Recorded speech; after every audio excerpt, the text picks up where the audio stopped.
시청자 여러분 안녕하십니까. 이제 12월 1일 마지막 심야 방송이 되겠습니다. 저녁에는 안보지 없는 여러분들께서 특히 심야 방송 많이 봐주셔서요 정말 고맙다는 말씀을 드리고, 그래서 제가 잠을 자지 않고 중요한 뉴스들 마지막까지 다 담아서 보도해드리고 있습니다.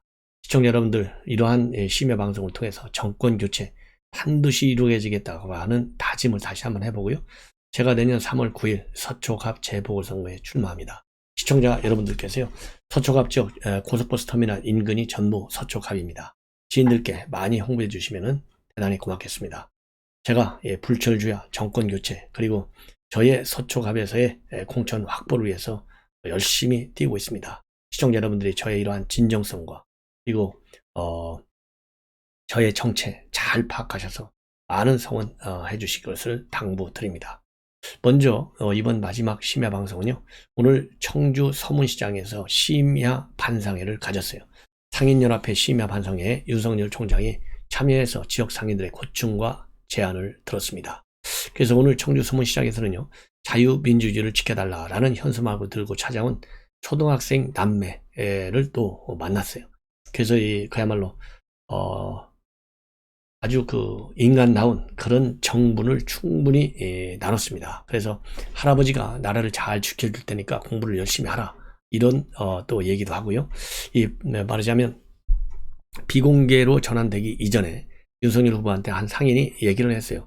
지금 밖에 초등학생들이 와서 현수막을 들고 있다, 자유민주주의를 꼭 지켜달라고, 그리고 윤석열 후보도 꼭 만나고 싶다고, 들어와도 되느냐, 초등학생들이다, 둘이다, 일부러 학원 갔다가 윤석열 후보를 본다고 해서 여기까지 와서 기다리고 있다, 이런 얘기를 했어요. 그러니까 바로 이 초등학생 남매를 가게 안으로 들여오게 했습니다. 그래서 윤석열 후보가 아주 따뜻하게요, 이 남학생하고 눈을 맞춘 다음에 손을 꼭 잡고, 할아버지가 나라를 잘 지켜줄 테니까 공부 열심히 하라, 이렇게 당부도 하고, 애가 손이 참 많이 어렵구나, 이렇게 걱정도 하고요. 특히 여학생과도 인사를 나눈 뒤에 누나도 바깥에서 오래 서 있었구나, 사진 한번 찍자, 이렇게 제안을 했습니다. 그리고 남학생을 자신의 무릎 위에 앉히고 여학생의 어깨에는 손을 올린 채 기념사진도 찍어서 각별히 챙기는 그 정을 나눈 것이죠. 어떻게 보면 뭐 부모 같은 정일 수도 있겠죠, 초등학생이니까. 그래서 어린이들이 감기 걸리겠다, 엉덩이가 차구나, 고맙다, 이런 얘기를 했고요. 그리고 남매 모친하고 그리고 기념사진 촬영도 했습니다. 남매 모친은 꼭 대통령이 되세요 라는 덕담을 건넸습니다. 그리고 윤석열 후보가요, 오늘 심야 반상회에서 모두 발언에서 말이죠, 삼겹살 파티에 초대해줘서 너무나 고맙다, 그리고 오늘 좋은 말을 많이 해달라, 내가 잘 듣고 정리해서 필요하면 정책에도 잘 반영하고, 그 정책 자체보다도 여러분을 만나서 현장의 얘기를 듣는 것이 훨씬 더 큰 공부다. 그리고 이 사장님들 돈 많이 버시고 제가 또 여러분들이 돈을 많이 벌 수 있게 좀 잘 하겠다, 이런 건배사 덕담도 건넸습니다. 자, 그래서요, 이렇게 현장감 있는 이 소상공인들의 어려움, 중소상인들의 어려움을 직접 체감할 수 있는 좋은 기회다라고 생각이 들고요. 그리고 이제 이거는 JTBC 보도인데요, JTBC에서 심야 방송에 관련해서 취재한 것 중에 하나가 50억 이재명 후보가 내년도 예산에 바로 반영하자, 이렇게 나왔잖아요. 그래서 이와 관련된 윤석열 후보가 직접 JTBC와 인터뷰를 통해서 처음에는 포퓰리즘이라고 공격을 하는데, 자기네들이 표 계산하니까 손해볼 것 같으니까 갑자기 민주당 쪽에서 이거를 내년 예산에 바로 반영하자라고 얘기했는데, 지금 소상공인 자영업자들 긴급 구조가 굉장히 중요하다, 필요하다, 그래서 적극 협조해서 이 본 예산에 반영되도록 하겠다, 이런 입장문을 내놨습니다. 그래서 이제 윤석열 후보는요, 어제는 세종과 대전, 오늘은 청주, 충북, 그리고 내일은 천안과 아산으로 갑니다. 그래서 독립기념관 그리고 아산의 폴리텍을 방문할 예정으로 있습니다. 자, 이렇게 해서요, 지금 후보는 그야말로 이 충청권 본격적으로 뛰고 있죠. 그래서 굉장히 뭐라 그럴까요, 한 표를 여금하게 생각하면서 현장을 뛰고 있는데, 당 대표는 잠적했습니다. 모든 일정을 이제 날짜가 바뀌었으니까 11월 30일 마지막 날 일정을 모두 다 중단시켰어요. 그리고 11월 29일 날 밤에는 국민의힘 초선 의원 5명하고 이 음주 회식을 했어요. 근데 이 김재원 의원이 전하는 바에 의하면 음주 회식은 굉장히 뭐라고 그럴까요, 이 화기애애한 상태에서 아주 편하게 잘 이루어졌다. 이렇게 지금 보도가 나오고 있는데, 그러면서 이 이 회식을 하다 말고 이 페북에 글을 올렸어요. 그래서 김재원 최고위원이 어제 인터뷰를 라디오 이런데 방송에 출연해서 대표를 그만둔다거나 선대위를 그만두는 이런 일은 아닐 것이다 라는 입장을 밝혔어요. 그럼에도 불구하고 어제 권성동 사무총장이 윤석열 총장의 명을 받아서 사무실에 바로 갔는데요. 사무실에 가서 30분 정도 기다렸는데 나타나지 않아갖고 빈손으로 돌아왔어요. 그러면서 너무 이렇게 급하게 하지 않고 내일 다시 찾아뵙겠다 이런 입장을 남겨놨습니다. 자, 그런데 KBS가 말이죠. KBS가 조금 전 방송을 통해서 보도했어요. 그런데 이 방송 KBS의 보도를 보면 결국 이준석 대표 오늘 부산 김해공항에 도착했습니다. 김해공항에 도착하는 장면을 KBS 카메라가 담았어요. 이 김해공항에 도착하는 모습을 보니까 누가 수행하고 있느냐? 바로 김철근 정무실장, 그 다음에 김용태 청년최고위원이 동행하고 있는 것으로.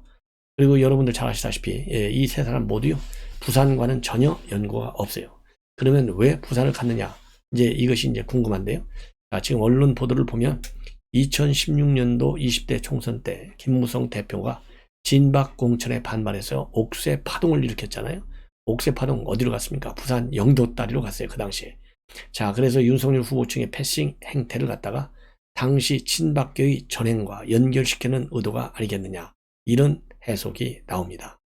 자, 그런데요. 부산 가는 것 좋아요. 그러면 최소한도 비서실장한테는 얘기를 하고 가야 되는 것 아니겠습니까? 자, 그래서 이 당 대표가 말이죠. 이렇게 잠적을 한다. 사무총장도 만나지 않는다. 이 얘기는요. 대통령이 국정운영에 장관이나 총리가 반발한다고 해서 잠적하는 거나 똑같아요. 자, 이래서 제가 보기에는요. 이번 이준석 대표의 이 행태, 잠적이 말이죠. 이유가 어떻든 동기가 어떻든 파장이 크든 작든 이미 파장 엄청 크잖아요.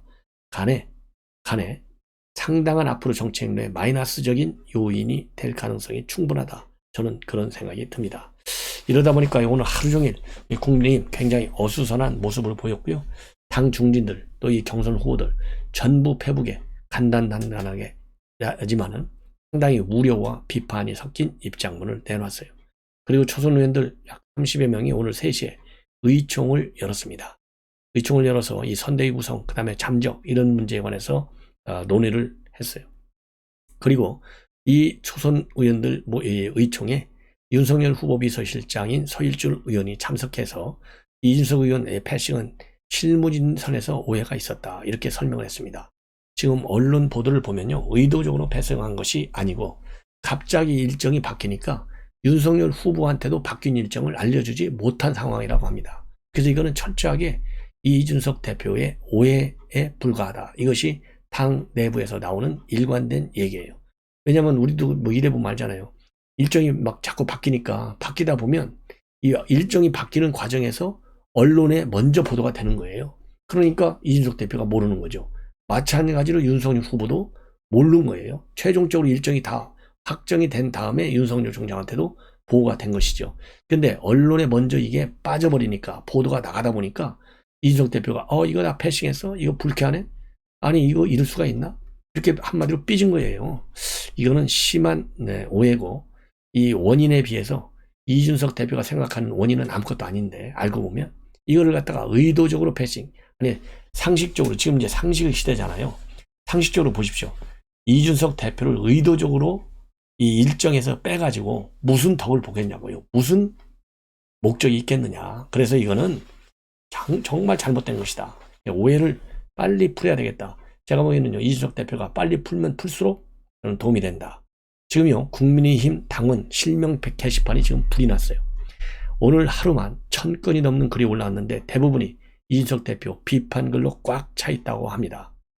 그래서 이 당원들은 정권 교체를 실패하면 이건 이준석 대표의 책임이다. 당 대표에서 탄핵해야 한다. 이런 격앙된 글들이 잇따르고 있고 반대로 이준석 대표를 강력히 지지하는 FM코리아 등 2030 커뮤니티에서는 이 대표 사퇴하면 이재명을 지지할 것이다.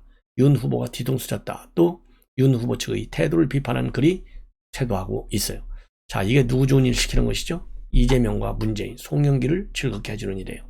그래서 이제는 이제 더 이상 이런 얘기가 나오지 않도록 해야 되겠다. 그리고 내일은 내일 뭐 서울로 올라올지 안 올라올지 모르겠지만은 이준석 대표와 권성동 사무총장 간의 회동이 꼭 이루어져야 되겠다. 그래서 어제 이 권성동 의원 가가지고요, 이준석 대표가 사람들 요새 만나고 싶지 않다, 그렇기 때문에 좀 더 정리할 시간을 주겠다라고 얘기를 하고 있습니다. 그래서 이제는 그야말로 시기에 걸맞게 이준석 대표가 행동하기를 저는 바람하지 않습니다. 예. 이 정도로 해서요, 얘기를 하고, 그리고 지금 언론에서 특히 진중권과 이 권경의 변호사들이 장제원을 3인방 중에 하나로 문고리 걸려 이렇게 하고, 왜 이 캠프에 여전히 드나드느냐, 이거는 뭐 이 문고리 권력 아니냐, 이렇게 하고 있는데, 김재원 의원이 밝힌 바에 의하면 이건 회의한 것이 아니다. 그동안에 오랫동안 같이 일을 해온 사람들한테 고생했다라고 하는 이 인사, 작별 인사에 한 거에 불과하다, 이렇게 해명을 하고 있습니다. 그러면서요, 이 장제원 의원도 이런 본인이 문고리 3인방 이런 비판이 많이 나오고 있고, 그리고 이 일부 언론에서 나오는 대로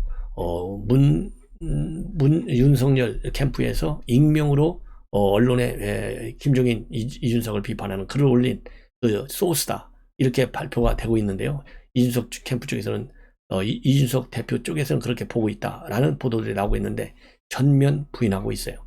그리고 이 잠적과 관련해서도 상당히 비판하고 있습니다. 이 장제원 의원이 비판하는 내용의 핵심을 보면 이렇습니다. 지금은 후보를 무조건 감싸고 흠이 있어도 커봐야 된다. 그런데 후보 앞에서 영역싸움 하는 거, 이거는 말이 안 된다.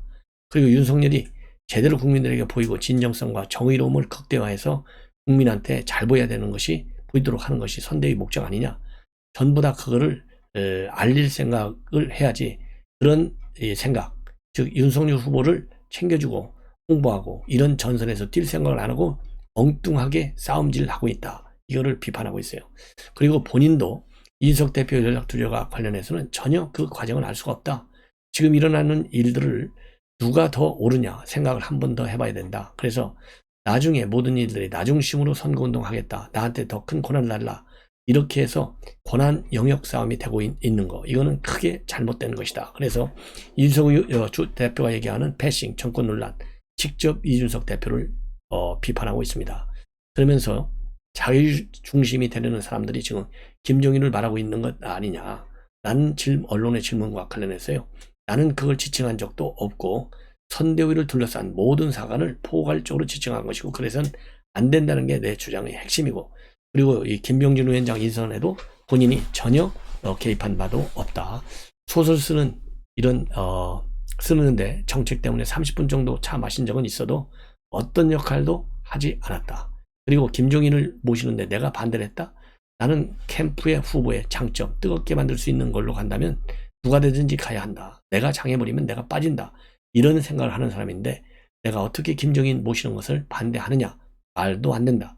그리고 문고리 3인방으로 거론 것과 관련해서요, 자꾸 비선비선하는데 비서실 다 세팅되어 있지 않냐? 내가 어떤 인선도 좌지우지한 적이 없다. 그리고 장제원이라는 사람이 그런 할 사람도 아니다. 이런 보도를 하고 있어요. 네. 그러면서 내가 대통령 후보 만나러 가면 안 되냐? 나는 현직 국회의원이고 비서실장실 들어가면 회의하러 가는 거냐? 권성동 사무총장 잠깐 만나러 들어가는 것이 회의하는 것이냐? 사람을 이런 식으로 매도지 말라. 이런 상당히 불쾌한 입장문을 내놓고 있습니다. 자, 그리고요, 이 종로에 여러분들 뭐 줄리벽화로 유명해진 종로의 한 건물, 이 홍길동 서점 아시죠? 여기에 말이죠, 이 작가들의 벽화가 계속해서 붙고 있어요. 최근에는 린볼트라고 하는 이 그래피티 작가가 이 전두환 전 대통령 뭐 이런 그림을 한번 그려서 또 논란을 야기한 바 있어요. 그리고 왕자가 쓰인 손바닥, 그리고 개에게 사과를 준 장면, 전두환 전 대통령으로 보이는 남성을 모습을 담은 그림이 그려진 바 있어요. 그리고 윤석열 후보의 장모로 추정되는 여성의 그림도 함께 그려진 바 있습니다. 자, 그런데요, 이 그림 바로 옆에 새로운 벽화가 또 등장했어요. 무슨 벽화냐? 이번에는 이재명이를 저격하는 배우 김무선 벽화가 그려졌습니다.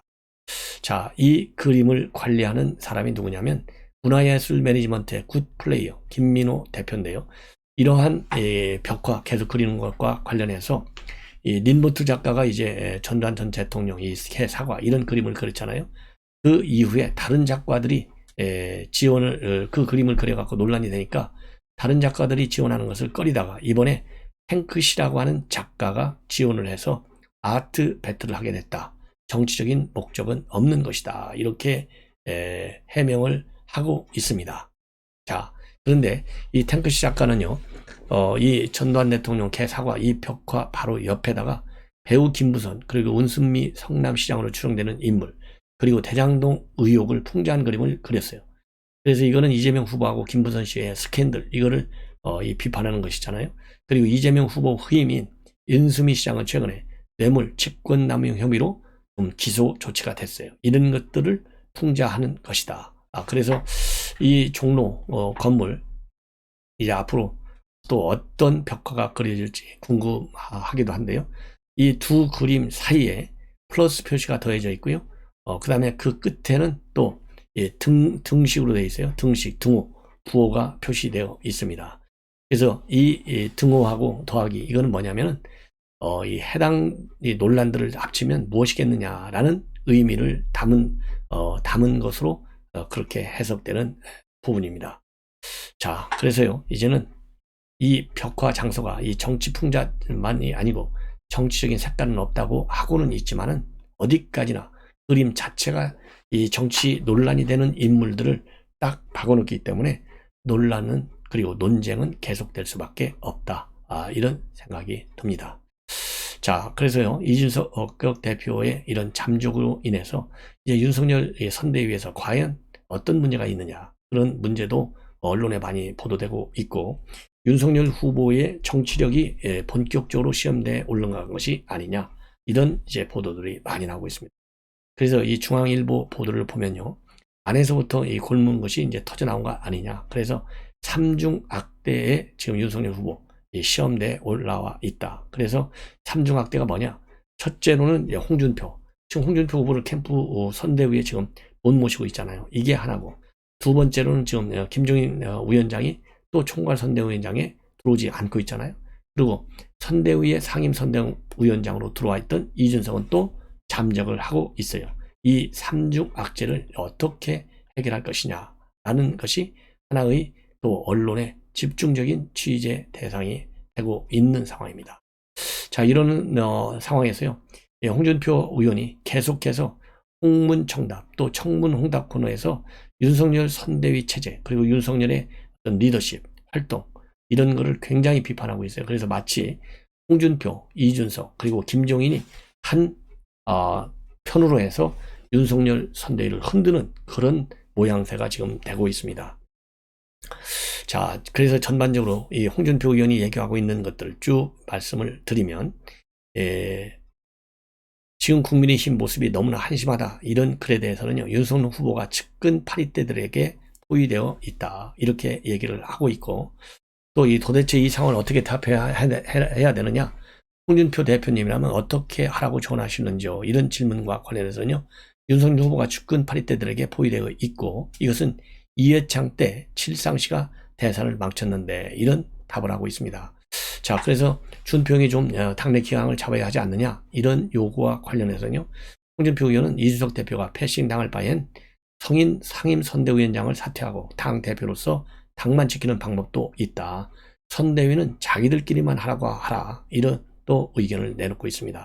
자, 그리고요, 이준석 대표가 일정을 취소하고 고심에 들어갔고 이준석 대표가 밀려나면 국민의힘이 어떻게 되겠느냐 이런 질문에 대해서는요, 당 대표가 상임 선대위원장이 돼서 대선을 치러야 하는데 이상한 사람들이 설쳐서 대선 캠프가 잡탕이 됐다.